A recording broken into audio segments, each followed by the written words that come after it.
Captain Kim Tai-ho pressed his face against the cold metal window of his ship. Outside, 3 massive alien vessels hung in space like sleeping giants. Each one was 10 times larger than his research ship, their silver hulls gleaming under Earth's pale sun. Red and blue lights blinked along their sides in patterns he had never seen before. "Sir, they are sending us another message," said Lieutenant Park Ji-minute from her seat at the communications desk. Her fingers moved quickly over the glowing buttons. "They want to speak with our planet's leaders right now." Tai-ho walked back to the center of the bridge, his boots making soft sounds on the metal floor. Around him, his crew worked quietly at their stations. They all knew this was the most important day in human history.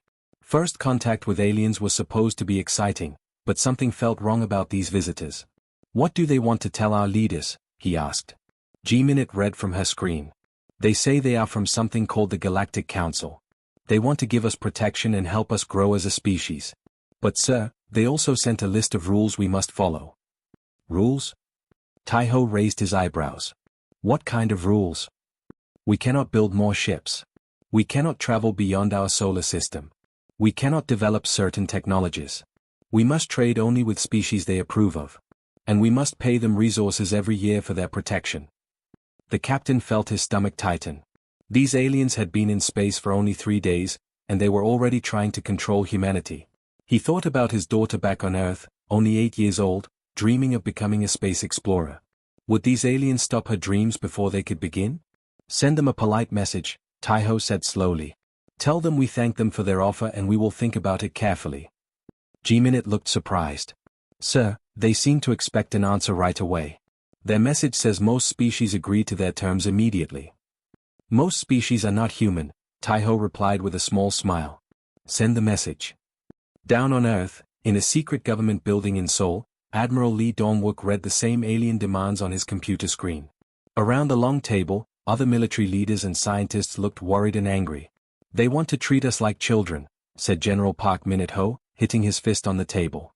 "We have been in space for 50 years. We have colonies on Mars and the moons of Jupiter. We are not some primitive species that needs babysitting." Dr. Choi Minute-seo, a woman with gray hair and intelligent eyes, held up her hand. "Wait," she said. "I have been studying their language and their communication patterns. I found something interesting in their data files." Everyone turned to look at her. She pressed a button and alien text appeared on the wall screen. "These are records from their previous first contact missions," she explained. "They have done this exact same thing to 4 to 7 other species in the past 1,000 years. Every time, they arrive with the same demands. Every time, they claim it is for protection. But look at what happened to those species." The alien text changed to show pictures and data charts. Dr. Choi translated as she read. "The Kethmani people were excellent engineers. After joining the council, they were forbidden from developing new technologies. Now they can barely maintain their old machines. The Vortaki were great explorers who had mapped dozens of star systems. The council restricted them to their home planet. They have not left their solar system in 300 years." Admiral Lee leaned forward. "So this council keeps other species weak on purpose?" "Exactly," Dr. Choi nodded. "They call it protection, but it is really control. They want to stay the most powerful beings in the galaxy, so they stop everyone else from becoming strong." The Admiral stood up and walked to the window. Outside, Seoul's lights twinkled in the darkness. Somewhere up in space, the alien ships waited for humanity's answer. "What do we know about these council species?" he asked. "They are old," Dr. Choi replied. "Very old. Their technology is advanced, but it has not changed much in thousands of years. They became comfortable and stopped innovating. They maintain power by keeping everyone else from innovating too." General Park laughed, but it was not a happy sound. "They picked the wrong species to try that trick on." Admiral Lee turned back to the room. "Dr. Choi, how long do you need to decode their communication systems completely?" "Give me 2 weeks, and I can read their military files and star charts." "Good. General Park, begin quiet preparations for Operation Dandelion. If these aliens have been suppressing other species, those species might want to hear about an alternative." "What alternative?" asked Dr. Song Jae-hyun, a young scientist who had been quiet until now. The Admiral smiled. "Simple. We offer them what the Council never did.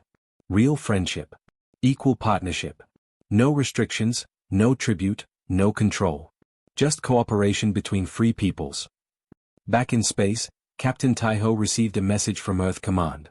The orders were brief: maintain polite contact with Council representatives. Begin detailed scanning of their technology. Prepare for extended operations. He looked out at the alien ships again. They hung in space so confidently, so sure that humanity would bow down like all the others. They had no idea that down on Earth, humans were already planning to contact every species the Council had suppressed. The aliens thought they had found another weak species to control. Instead, they had found the one species in the galaxy that refused to accept that things had to stay the same forever. They had found humans, and that was their first big mistake. 6 months passed like a slow storm. The Galactic Council grew more angry with each passing day. Their trade blockades around Earth had failed completely. Human ships still traveled freely between planets, carrying goods and people as if the Council's rules meant nothing. High Regent Veltara sat in her golden chair aboard the massive Council ship Eternal Wisdom. Her blue skin had turned darker with frustration, and her 4 eyes glowed red with anger. In front of her, holographic reports floated in the air, each one bringing worse news. The humans have made contact with the Kithara, reported her military advisor, a tall creature with silver scales. They are teaching them new weapon designs. Impossible, Veltara hissed. The Kithara are quarantined in the outer ring. Our ships guard every route to their system. Somehow the humans found a way through, High Regent. Our sensors cannot detect their ships until they are already gone. Veltara's claws scraped against her chair. The Kithara were dangerous insect-like warriors who had been locked away for 300 years. If they learn new human technologies, they might become strong enough to fight back. What else? She demanded. The humans have also contacted the Mordani, the Zelani, and the Heathkar. All species we restricted for various reasons. The humans are offering them technology trades and military partnerships. Meanwhile, Captain Yoon Haijin smiled as her small ship Busan Dawn dropped out of hyperspace near a purple planet. Her ship was special, painted with a coating that Dr. Song Jae-hyun had invented. Council sensors could not see it properly, like trying to spot a shadow in the dark. "This is Captain Yoon calling Mordani Control," she said into her radio. "We are humans from Earth. We come in peace and friendship." The reply came quickly, filled with excitement and hope. "Human ship, you are most welcome. We have been alone for 200 years. The Council said we were too dangerous to contact other species." "Dangerous how?" Yoon asked, curious. "We build things too quickly," they said. "Our inventions grow too fast. They were afraid we might change the galaxy." Yoon laughed.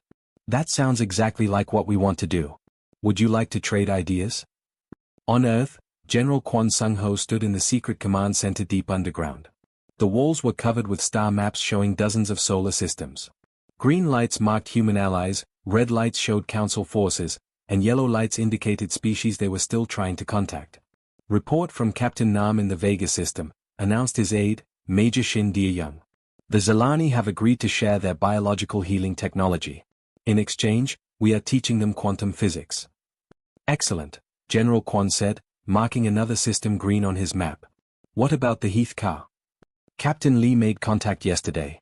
They are a merchant species that the Council banned from interstellar trade. They are very excited to start trading with us and our other allies." The general stepped back and looked at the growing network of green lights. Each one represented a species that had been held back by the Council, now free to grow and learn again. It was beautiful, but also dangerous.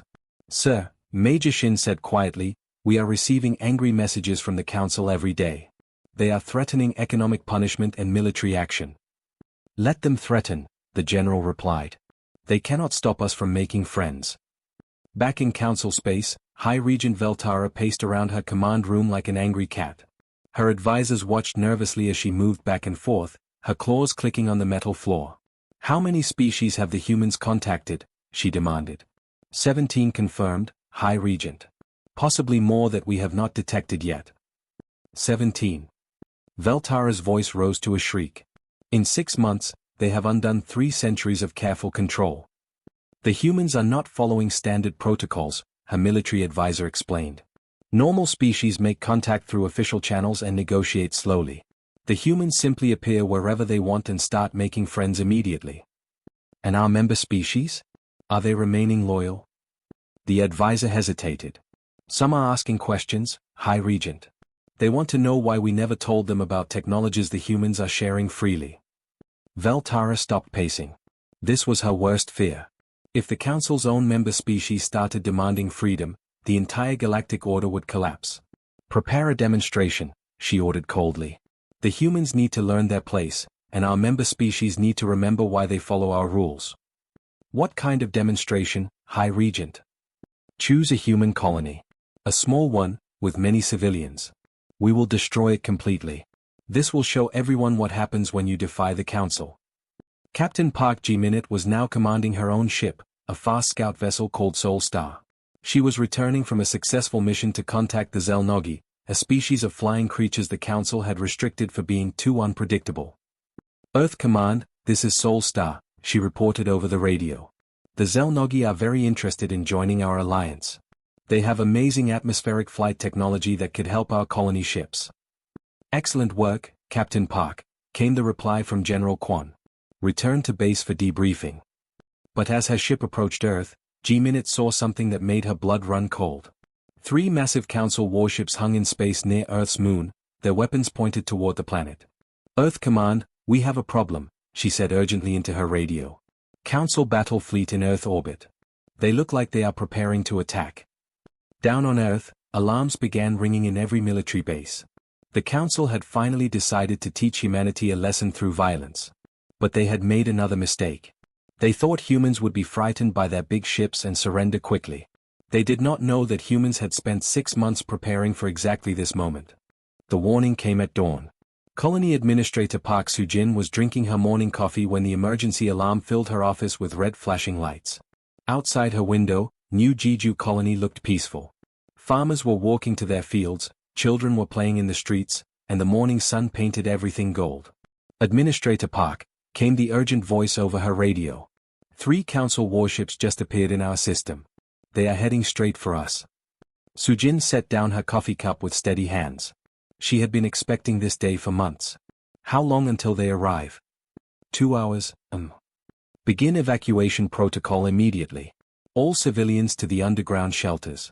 Contact Earth and tell them the Council has chosen New Jeju for their lesson. New Jeju was humanity's newest colony, built on a planet with purple grass and 2 small moons. Only 50,000 people lived there, mostly farmers and miners. The Council had chosen it because they thought it would be easy to destroy and would frighten other humans into surrender. They had chosen very badly. Soo-jin walked through the colony's main street as people hurried toward the underground shelters. Nobody was panicking. Parents carried their children calmly, elderly people helped each other down the steps, and teenagers joked nervously to hide their fear. This was what humans did when threatened. They took care of each other and prepared to fight back. Called Dr. Lim Hyun-woo, running up to her with a tablet computer in his hands. The gravity field generators are fully charged. All 17 units are ready for activation. Soo-jin smiled grimly. For 2 years, Dr. Lim had been working on his secret project. To any Council spy watching the colony, his equipment looked like simple mining machines that dug up valuable metals from deep underground. In reality, they were something much more dangerous. Are you sure this will work? She asked. We tested it on asteroids last month, Dr. Lim replied, his eyes bright with excitement. The gravity wells can crush a mountain into the size of a marble. Council ship armor is strong, but it cannot survive having space itself twisted into knots. High above the planet, Admiral Kethvar stood on the bridge of his flagship Iron Justice. The massive Council warship was 3 kilometers long, covered with thick armor and powerful weapons. Behind it flew 2 smaller ships, each one still larger than anything humans had ever built. Begin planetary scan, Admiral Kethvar ordered. I want to know exactly how many humans we are killing today. Sir, reported his tactical officer, sensors show approximately 50,000 humans on the surface. Most appear to be hiding in underground shelters. The Admiral laughed coldly. Hiding will not save them. Our plasma cannons can burn through 50 meters of solid rock. Sir, we are also detecting unusual energy readings from the planet's surface. Multiple installations are generating some kind of field effect. Admiral Kethvar looked at the scanner results with dismissal. Probably their mining equipment trying to hide valuable resources. Humans are greedy creatures. Begin charging main weapons. Down on New Jeju, Park Soo-jin stood in the colony's command center, deep underground. The room was filled with computer screens and nervous technicians. Above them, thick metal and rock would protect them from the coming attack. Administrator, called Technician O-Minute Young, the Council ships are moving into attack formation. They will be in weapon range in 10 minutes. Dr. Lim, are your gravity generators ready? Yes, m. All 17 units are synchronized and targeting the lead ship. Sujin opened a communication channel to the Council fleet. Council ships, this is New Jeju colony. You are in human space without permission. Leave immediately or face the consequences. On his bridge, Admiral Kethvar heard the message and laughed until his sides hurt. A handful of farmers threatening the Council Navy? Fire everything. Turn this planet into glass. That was when Dr. Lim pressed the activation button. 17 gravity field generators hidden around the colony suddenly came to life. They had been disguised as mining equipment for 2 years, but now they revealed their true purpose. Each one created a tiny artificial black hole that lasted for only a few seconds. The lead Council ship was suddenly caught in 17 different gravity fields pulling it in 17 different directions. Its thick armor, designed to stop plasma cannons and laser beams, was completely useless against the fundamental force that held the universe together. What is happening? Admiral Kethvar screamed as his ship began tearing itself apart. Report. Sir, we are caught in some kind of gravity storm. Hull integrity is failing. The ship is breaking up. The Iron Justice folded in on itself like paper being crumpled by an invisible giant hand. Within 30 seconds, the massive warship became a ball of twisted metal floating in space. The second Council ship tried to run, but Dr. Lim's generators could target anything within 10,000 kilometers. Gravity fields grabbed the fleeing ship and crushed it like an empty can. The third ship's captain was smarter. This is Council ship Dark Victory, he transmitted frantically. We surrender. We surrender. Please do not destroy us. Very wise, Park Sujin replied calmly. Leave our system immediately and tell your Council what happens to bullies who threaten human children. As the last Council ship fled at maximum speed, Sujin opened a colony-wide communication channel. All clear, she announced. The Council ships have been destroyed or driven away. You may return to your homes. The news of New Jeju's victory spread across the galaxy faster than light itself. Captain Nam Ki-woo, who was visiting the Kithara homeworld, watched as the insect warriors danced with joy when they heard the report. The mighty Council fleet destroyed by human farmers, clicked the Kithara war chief. This proves they can be beaten. On 17 different worlds, species that had been suppressed by the Council for centuries began preparing for rebellion. The Zilani started building human-designed weapons. The Mordani began mass-producing shield generators. The Heathkar offered to supply both sides with whatever they needed. In her golden throne room, High Regent Veltara stared at the battle reports with growing horror. 2 of her best warships destroyed, 1 fled in panic, and now rebellions were starting on dozens of worlds. How? She whispered. How did primitive farmers destroy our finest ships? Her military advisor's voice shook with fear. The humans have been planning this for months, High Regent. They let us think their equipment was harmless while they built weapons we have never seen before. Veltara's 4 eyes burned with rage. The humans had made her look weak in front of the entire galaxy. Now every species would think the Council could be defeated. She had wanted to teach humanity a lesson. Instead, humanity had taught the galaxy that even the mighty Council could be beaten by clever planning and courage. The war was about to begin. 2 years of war had changed the galaxy forever. Fleet Admiral Cho Minute-jun stood on the bridge of his flagship Incheon Rising, looking out at a sight that would have been impossible before the humans arrived.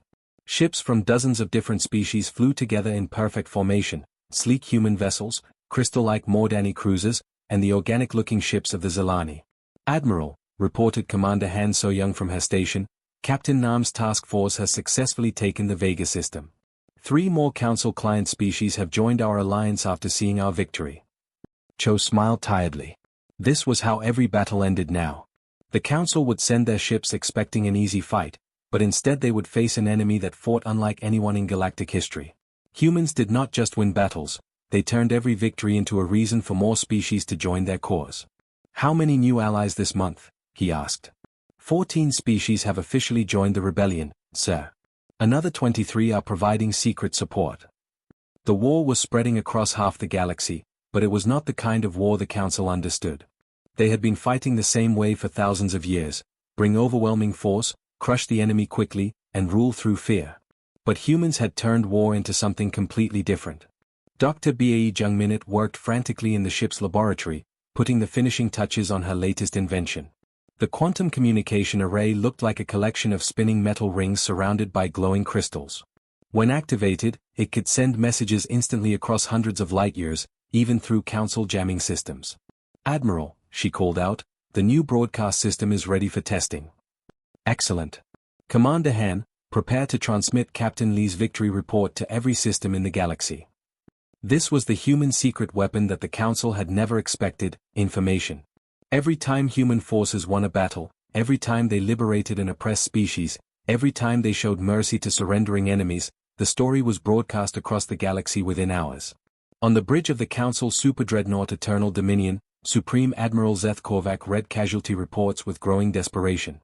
His massive ship was the size of a small city, armed with weapons that could destroy entire planets. But for 2 years, he had been unable to catch the human fleets that struck like ghosts and vanished before he could respond. "Sir," reported his aide nervously, "human forces have attacked our supply depot at Rigel Station. They destroyed our ammunition supplies and freed 3,000 Mordani prisoners." "How many human ships?" Admiral Zeth Korvac demanded. "Only 6, sir. But they were supported by Kithra fighters and Zelani support vessels." The Admiral slammed his fist on the command console. This was the problem that was driving him insane. Human fleets were small, but they never fought alone. Every battle brought together species that had been enemies for centuries, all working together under human leadership. "What happened to our defending fleet?" They surrendered, sir. The humans offered the crews freedom and citizenship in their alliance. Most of our ships switched sides. This was happening more and more often. Council soldiers and officers were abandoning their posts to join the human alliance. Why fight for leaders who treated them like slaves when the humans offered equality and respect? Commander Lee Sujin's voice crackled over the communication system from her stealth ship Shadow Dancer. "Ghost Squadron to all Allied forces. Council supply convoy approaching Alpha Centauri. They are broadcasting surrender signals and asking for protection." Lee smiled as she watched the Council transport ships power down their weapons and raise white flags. Another convoy of supplies and volunteers joining the human cause. The Council was not just losing battles, they were losing the will to fight. "This is Ghost Leader to Convoy Commander," she transmitted. "Welcome to the Alliance. Please transfer your military codes and prepare for escort to friendly territory." "Thank you," came the grateful reply. "We have been waiting months for a chance to defect. Our crew voted unanimously to join your cause." Back on Earth, President Ryu Sangminute met with her military leaders in the underground war room. The holographic display showed the current state of the galactic conflict. Green zones marked human-controlled space, red showed Council territory, and yellow indicated contested systems. "The Council is losing support even from their core member species," reported General Park Won-ho. "Our intelligence suggests that several founding members are considering withdrawal from the Council." "Why are we winning?" the President asked. "Their ships are bigger, their technology is older but proven. They should be crushing us." Dr. Song Jae-hyun, the scientist who had developed humanity's stealth technology, spoke up from his seat at the table. "They are fighting yesterday's war, Madam President. They expect enemies who fight for conquest and control. They do not understand enemies who fight for freedom and hope." "Explain," she said. "Every time they destroy one of our ships, we broadcast the names and stories of the crew members who died defending their freedom. Every time they attack a civilian target, we show the galaxy their cruelty. Every time they win a battle, we turn it into proof that they rule through fear rather than justice." Minister Oh Kyung-soo nodded in agreement. "The Council maintains power by convincing everyone that resistance is hopeless. We have proven that resistance is possible. That changes everything." The President looked at the tactical display again. Half the galaxy was now in open rebellion against the Council. Species that had been enemies for millennia were working together. Worlds that had been isolated for centuries were sharing technology and culture. "Are we prepared for their final assault?" she asked. "Intelligence suggests they are gathering their remaining fleets for one massive attack." General Park smiled grimly. "Let them come. They still think this is about military victory. They do not understand that we have already won the only battle that really matters." "Which battle is that?" "The battle for the galaxy's heart and mind. People are no longer afraid of them. When people stop being afraid of bullies, the bullies have already lost." Captain Park Dae-hai received an urgent message on her ship Daegu Thunder as it patrolled near the Outer Rim. Council intelligence reported that the enemy was preparing something called Project Final Solution, a weapon that could destroy entire star systems. All ships, she broadcast to her squadron, prepare for emergency jump to Earth. The Council is planning something terrible. As her ships entered hyperspace, DAI wondered if the humans had finally pushed the Council too far. They had always been careful not to threaten the Council's complete destruction, hoping to end the war through negotiation. But desperate enemies sometimes chose to destroy everything rather than accept defeat. And the Council was becoming very desperate indeed. The emergency meeting began at midnight. President Ryu Sang-minute sat at the head of the long table in the deep underground bunker beneath Seoul. Around her, the faces of Earth's military and political leaders looked grim in the harsh white light. Above them, tons of concrete and steel protected them from attack, but it might not be enough this time. "Show me the intelligence report," she said quietly. General Oh Kyung-soo pressed a button, and a holographic image appeared above the table. It showed a massive council ship, larger than anything they had seen before. The vessel was completely black and covered with strange weapons that seemed to bend light around them. "This is the absolute authority," the general explained. "Our spies inside council territory report it carries a planet-killer weapon. Not just city destroyers or continent burners, something that can crack a world in half." Defense Minister Kim Tae-young leaned forward, his face pale. "How long until it reaches Earth?" 6 hours, Admiral Lee Dong-wook replied. "Maybe 7 if we can slow them down with hit-and-run attacks." President Ryu closed her eyes for a moment. For 3 years, humanity had fought a careful war, trying to free oppressed species without completely destroying the Council. They had hoped to build a better galaxy through cooperation, not conquest. But now the Council was preparing to commit genocide rather than accept defeat. "Can we stop it?" she asked. "Our entire fleet together might be able to damage it," Admiral Lee said slowly. "But the cost would be enormous. And there is no guarantee we would succeed." Interrupted Captain Park Ji-minute, who had been monitoring communications. "I am receiving priority messages from across the galaxy. Something unusual is happening." "What kind of messages?" Captain Park's voice filled with wonder. "Ships are jumping into our system from everywhere. Not just our allies, species we have never even contacted before. The sensor readings are impossible." President Ryu and her advisors rushed to the main command center, where dozens of technicians worked at glowing computer screens. On the wall, a massive display showed the space around Earth. What they saw made everyone stop talking. Ships filled the darkness around their planet like stars. Thousands of vessels from hundreds of different species, all arriving at the same time. Sleek human destroyers flew alongside crystal Mordani battleships. Organic Zelani cruisers moved in formation with the geometric ships of species they had never seen before. "How many?" President Ryu whispered. "Still counting," reported the sensor officer. "Over 15,000 ships so far, and more arriving every minute. I am reading vessels from the far rim, the galactic core, even the dark zones beyond Council space." Admiral Lee stared at the display in amazement. "These are not just our allies. Most of these species were neutral in the war. Some were even Council supporters."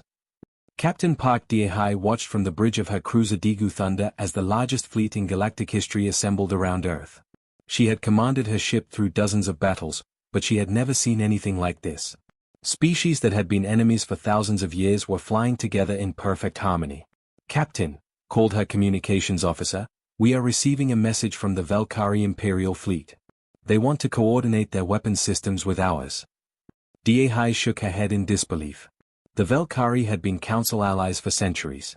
Their sudden appearance meant that even the Council's oldest friends had finally decided which side was right. "All ships," she broadcast on the general frequency, "this is Captain Park of the Earth Defense Force. Form defensive lines around Earth.